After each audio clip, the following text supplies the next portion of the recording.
Bom dia a todos. Meu nome é Sérgio Augusto Barbosa de Farias, sou R3 de Serviço de Neurocirurgia da Universidade Estadual de Campinas e hoje vamos falar sobre malformações da fossa posterior.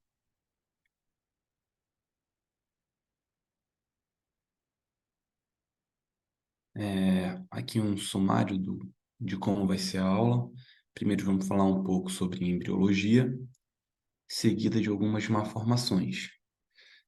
Malformação de Lynch-Walker, que é o tema que a gente vai dar maior ênfase durante a aula, cisto da bolsa de Blake, megacisterna magna, cisto aracnoide, focando na retrocerebelar, cisto epidermoide e síndrome de Joubert.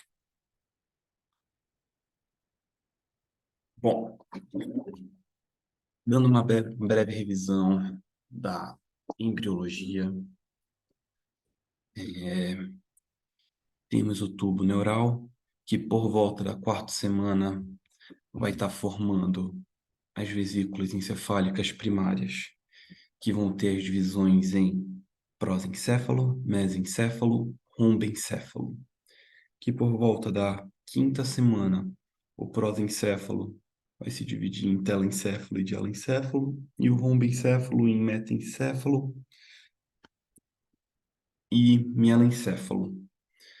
Por que isso é importante para a gente? A gente vai focar um pouco no rombencéfalo, porque o robencéfalo ele vai ser responsável por formar as estruturas do tronco encefálico, da ponte do bulbo e do cerebelo, e ele é responsável pela formação do quarto ventrículo, que é a estrutura que vai importar para a gente nessa aula de hoje. Aqui é uma outra figura que vai mostrar um pouco como funciona o desenvolvimento do quarto ventrículo, que por volta da oitava semana já vai ter acontecido uma flexura contínua. Aqui a gente consegue ver o quarto ventrículo e aqui essa imagem de rosa é o plexo coroide. Esse plexo coroide vai dividir o quarto ventrículo em duas porções. Se a gente fizer uma linha horizontal nela, uma porção mais superior, que a gente divide em placa membranosa anterior, e essa porção aqui abaixo, que a gente vai dividir de placa membranosa posterior. Qual a importância dessas placas? A placa membranosa anterior vai ser responsável pela formação das estruturas do cerebelo, do vermes, e a placa membranosa posterior vai ser formada uma invaginação, como vocês conseguem ver aqui, ó, uma bolsa atrás do quarto ventrículo, que é chamada de bolsa de Blake. E é uma bolsa que vai se crescendo. Posteriormente, vai haver uma ruptura dessa bolsa, que onde vai ser criado o forame de Magendie. E por meio do forame de Magendie vai haver regressão da bolsa de Blake. E aqui fica e vai evoluindo depois para o quarto ventrículo que a gente conhece anatomicamente.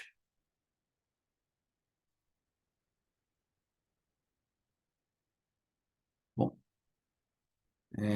vamos falar da primeira malformação da fossa posterior, que é a malformação de Dandy-Walker. Ela é caracterizada por uma anomalia no desenvolvimento do verme cerebelar e também por uma falha no fechamento normal do quarto ventrículo. Lembra da bolsa de Blake, onde é formado o forame de Magendie, e aí tem a regressão? Nesse caso, tem uma falha no fechamento, na criação do forame de Magendie. Então, eu vou ter a persistência dessa bolsa. Junto com isso, eu vou ter uma falha no desenvolvimento do verme cerebelar. É uma doença que tem uma incidência de 1 para 30 mil habitantes, tem acometimento de uma população preferencialmente de sexo feminino e apresenta alguns fatores de riscos que pode acontecer na gestação, que são exposição a rubéola, citomegalovírus, toxoplasmose, farina, álcool e o isotretinoína. Quais são os critérios diagnósticos para malformação de dente Walker? A gente tem que ter uma dilatação do quarto ventrículo. Vocês conseguem ver aqui nessa ressonância em T2, no corte sagital e axial, um quarto ventrículo dilatado. Aqui, a cisto da bolsa de Blake, persistente, que é aquela bolsa que a gente viu quando estava falando de embriologia. Aqui vocês percebem que há uma membrana, e essa membrana, ela divide o conteúdo do cisto do quarto ventrículo com a cisterna magna, ou seja, não há uma comunicação do quarto ventrículo com o espaço subaracnoide. Ela vai apresentar uma fossa posterior mais alargada e, por conta disso, vai ter um deslocamento do tentório, do seio transverso e da tórcula para cima. Essa imagem não está tão característica. Na verdade, está aqui o tentório bem deslocado para cima. O paciente vai apresentar uma agenesia completa ou parcial do vermes. Então, assim, tendo essas 4 características, a gente pode dar o diagnóstico de malformação de dente Walker. Essa é o diagnóstico pós-natal por uma ressonância, mas também é possível dar também diagnóstico pré-natal por um ultrassom fetal. Pela mesma forma, aqui a gente consegue ver uma grande cisterna magna, a gente consegue ver aqui um vermes do cerebelo bem hipoplásico e também rotacionado para superior. E aqui a gente consegue ver o tentório e a tórcula bem elevado. E aqui o tronco cefálico. Outra coisa bem interessante é que por ultrassom, quando está dando diagnóstico pré-natal, existe um ângulo chamado ângulo tronco encefálico vermes, que o valor de faixa normal é menor que 18 graus, mas quando ele está com um ângulo maior que 45, ele é sugestivo da malformação de dente Walker. Aqui é um ângulo que é uma linha que traça entre o tronco encefálico e o verme cerebelar. É interessante falar que também tem outras anormalidades associadas à malformação de dente Walker, entre elas hidrocefalia. Como vocês podem ver aqui na imagem ao lado, o paciente não apenas tem a malformação da hipoplasia, ela tem uma hidrocefalia associada, elevação do tentório, pode haver digenesia do corpo caloso, encefalocele occipital, atresia do forame de Magendie e de Luschka, entre outras malformações, incluindo malformações fora do sistema nervoso central. Bora lá. Falando um pouco do tratamento da malformação de dente Walker,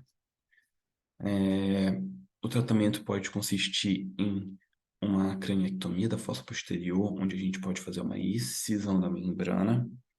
Podemos fazer uma derivação do ventrículo peritoneal, uma derivação do cisto. Podemos fazer uma derivação simultânea do cisto e do ventrículo, uma terceira ventriculostomia ou uma fenestração do cisto. Aqui à direita vocês veem uma tabela em que tem mais ou menos uma estratégia cirúrgica de como a gente deve tratar, por exemplo, um paciente com hidrocefalia no caso de dente Walker. Em pacientes que apresentam estenose do aqueduto e, no caso, um quarto ventrículo que não tem uma obstrução com espaço subaracnoide,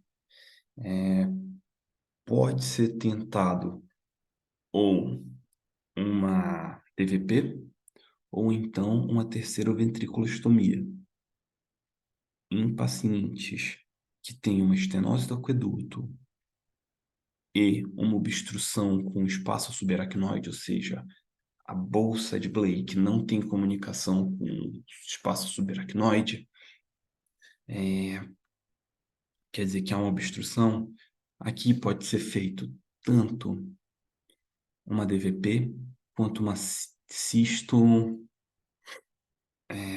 um shunt cisto peritoneal, já que o cisto ele está isolado. Ele não tem comunicação nem com o terceiro ventrículo por conta da estenose de aqueduto, nem com o espaço subaracnoide, porque não tem o filame de Maguindi. Então aqui seriam dois cistos.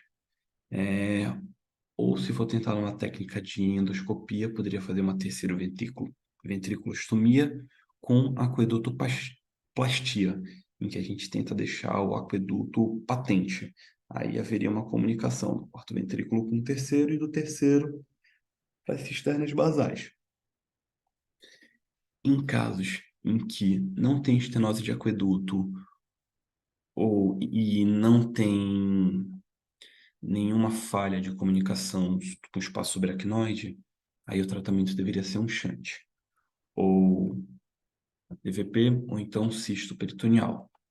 Em casos em que não tem estenose de aqueduto e tem uma obstrução com o espaço subaracnoide, aí pode ser tanto qualquer uma derivação de ventrículo peritoneal ou cisto peritoneal, quanto uma terceira ventriculostomia.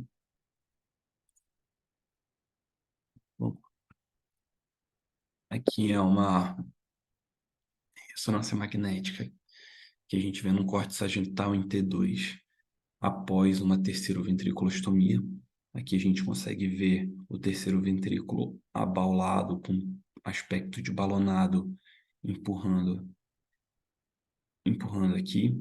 E aqui a gente tem alguns recessos.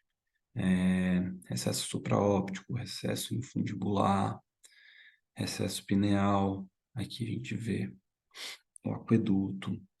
E aqui a ressonância após a terceira ventriculostomia. Aqui a gente consegue ver a passagem do fluxo do catéter, o fluxo licórico e uma própria redução do aspecto do terceiro ventrículo.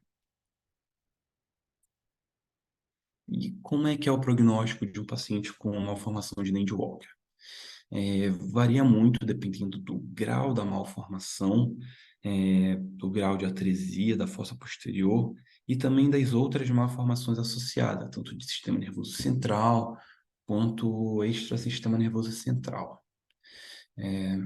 Metade dos pacientes, em via de regra, vão apresentar algum atraso no desenvolvimento global, em termos de parte neurológica, de sintomas, pacientes podem apresentar ataxia, espasticidade e déficits motores finos, que são normais por conta de acometimento da fossa posterior, da porção cerebelar. Mais ou menos 15% dos pacientes vão desenvolver epilepsia, que costumam controlar com um fármaco antiepilético. Bom, vamos para a segunda malformação, que é o cisto da bolsa de Blake. Como foi falado na embriologia, por volta da 8ª semana, o quarto ventrículo, a área membranosa posterior, vai formar uma bolsa chamada uma bolsa de Blake, que depois vai haver uma fenestração nela, formando o forame de Maguindi, e a bolsa regride. A cisto da bolsa de Glade nada mais é do que uma falha da fenestração, que aí resulta numa bolsa de Blake persistente. E qual é a diferença dela para a malformação de Dandy-Walker? Nesse caso aqui, a gente tem uma anatomia normal do verme cerebelar. Não tem uma hipoplasia ou agenesia associada. Pode haver uma leve rotação do verme. E aqui eu tenho uma cisterna magna de tamanho normal. Anomalias associadas. Geralmente é uma malformação isolada, porém pode haver outras anomalias associadas. Entre eles, trissomia da 21, anomalias cardíacas ou a síndrome de Beckwith-Wiedemann. Vamos lá. Aqui a gente vê o verme cerebelar nessa ressonância. Aqui o cisto da bolsa de Blake. E aqui a gente percebe que tem uma camada uma camada que não se comunica com a cisterna magna. Então, não há uma comunicação com o espaço subaracnoide. Quando a gente trata, quando tem desenvolvimento de hidrocefalia, e o tratamento geralmente apresenta um bom resultado com a terceira ventriculostomia. Então, se o serviço possui um bom serviço de endoscopia, pode fazer a terceira VT. Caso não tenha, pode também fazer alguma derivação, shunt peritoneal, ventrículo peritoneal. Em relação ao prognóstico, por via de regra, é, a maioria dos casos que são diagnosticados durante o pré-natal costuma haver uma fenestração do cisto mais tardio, por volta da 24ª, 26ª semana, e vai haver reversão espontânea do quadro.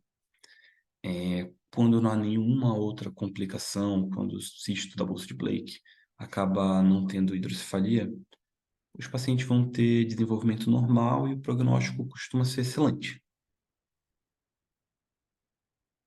Falando um pouco agora da megacisterna magna. Qual é a definição dela? Ela é caracterizada por uma variante normal em que tem um alargamento verdadeiro do espaço subaracnoide, em que é preenchido na porção inferior e posterior da fossa craniana. Aqui nessa imagem da ressonância, a gente consegue ver uma fossa posterior, os hemisférios cerebelares, o pedúnculo, tronco e o verme cerebelar com desenvolvimento normal. E aqui a fossa posterior, a cisterna magna um pouco mais alargada.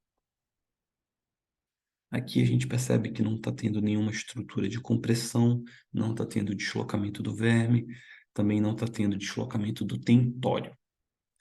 Um paciente que costuma ser assintomático e de prognóstico é um achado isolado. O paciente apresenta o desenvolvimento normal e a megacisterna magna costuma representar uma variante da normalidade. Aqui, nessa figura, eu vou mostrar um diagrama que ele é bem ilustrativo, que ele fala como diferenciar a malformação de Dandy Walker, da megacisterna magna, do cisto da bolsa de Blake.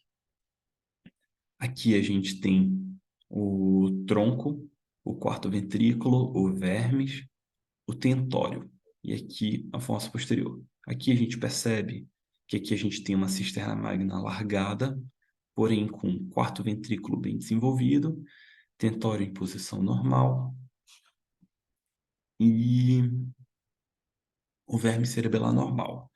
Quando a gente vai para a figura aqui do lado, do cisto da bolsa de Blake, a gente tem uma comunicação, uma falha do quarto ventrículo, cerebelo normal, o tentório também normal posicionado. Quando a gente vai para uma malformação de Dandy Walker, aqui eu já tenho uma abertura do quarto ventrículo, aqui eu já tenho uma hipoplasia do verme cerebelar, e vocês percebem que o tentório nas imagens anteriores é uma linha descendente, aqui eu mostro a elevação do tentório. Porque na malformação de Dandy Walker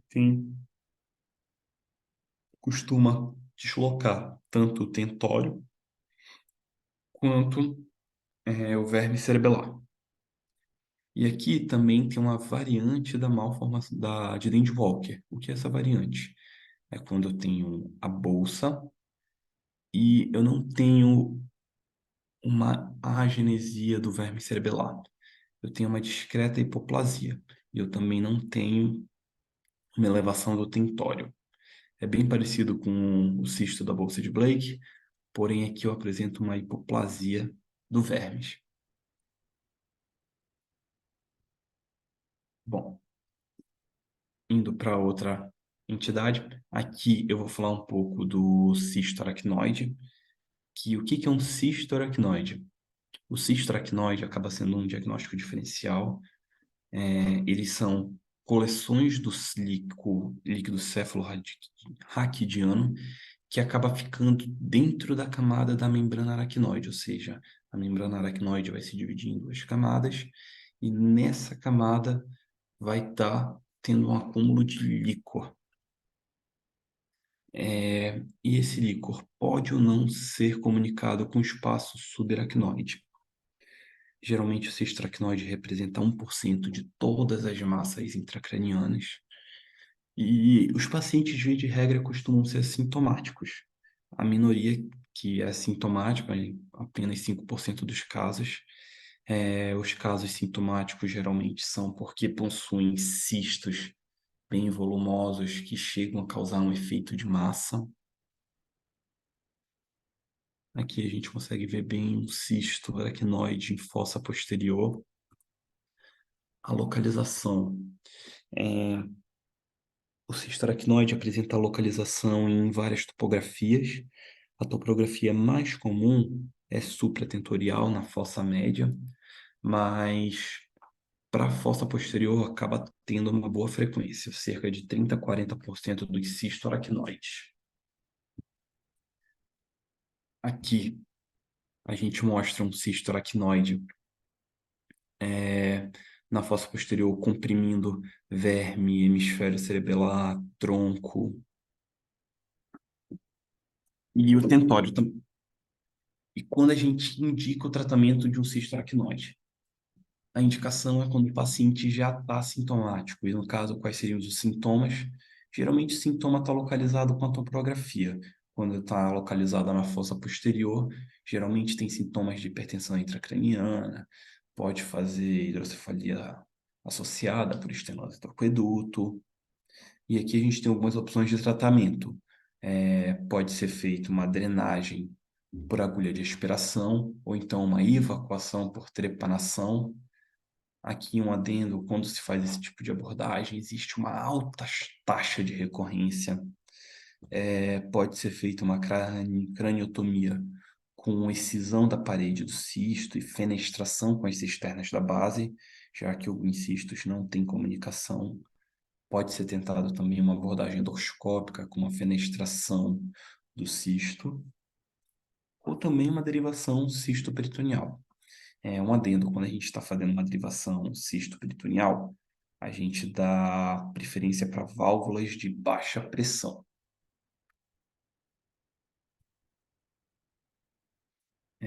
Próximo, doença que entra como diagnóstico diferencial das malformações de fossa posterior é o cisto epidermoide. O cisto epidermoide ele é uma lesão congênita. É uma lesão congênita que surge de células epiteliais que, durante o fechamento do tubo neural, acaba ficando retida. E esse conteúdo vai formando um conteúdo dessas células que são derivadas de células epiteliais descamadas, que apresenta um alto teor de colesterol e queratina. E o colesterol, quando está muito alto, na tomografia ou na ressonância, ele costuma ter um aspecto muito parecido com o do líquor. Então, ele acaba sendo bem difícil de diferenciar. E em relação a sintomas, um paciente costuma ser bem sintomático porque o cisto epidermoide ele costuma causar efeito de massa. A topografia, em relação à localização, a localização mais comum acaba sendo no ângulo ponto cerebelar, como vocês podem ver aqui nessa imagem de cima. Um cisto em ângulo ponto, comprimindo o tronco, pedúnculo e hemisfério cerebelar. Mas também pode ter acometimento de quarto ventrículo, chega a ser de 17% dos casos.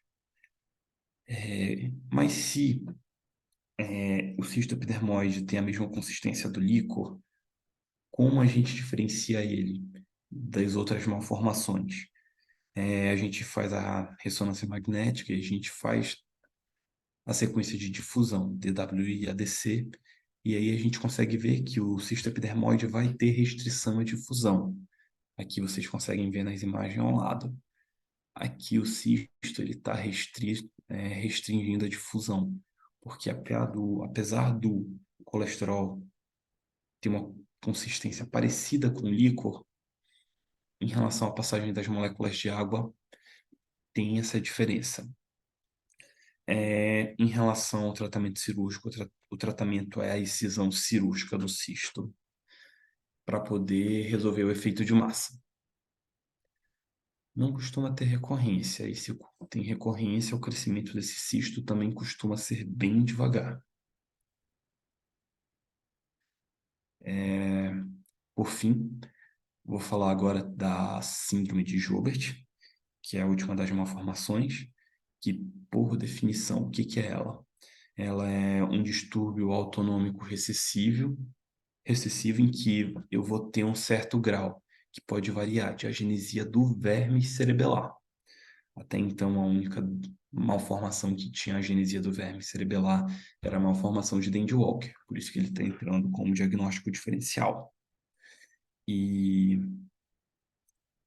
diferente das outras malformações, aqui ela tem várias anomalias associadas, entre elas anomalias fora do sistema nervoso central, como uma displasia retiniana, rins displásicos multicísticos, fibrose hepática, polidactilia.